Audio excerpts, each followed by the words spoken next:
Her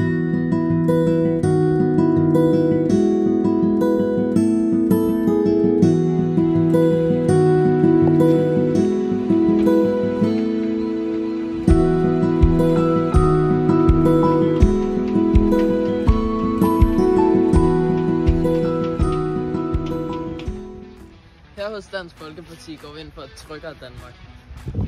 Vi går op i, at Danmark skal være for danskerne. Vi vil gerne passe på vores kultur, værdier og land. Vi vil altså gerne have et samfund, hvor vi kan passe på de ældre. Her er nogle ting, vi kæmper for. Strammer udlændingspolitik.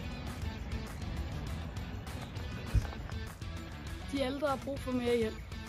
Og bevare dansk kultur, sprog og traditioner. Så til sidst, vil du have et Danmark for danskerne, så stem danskerne først. Stem Dansk Folkeparti.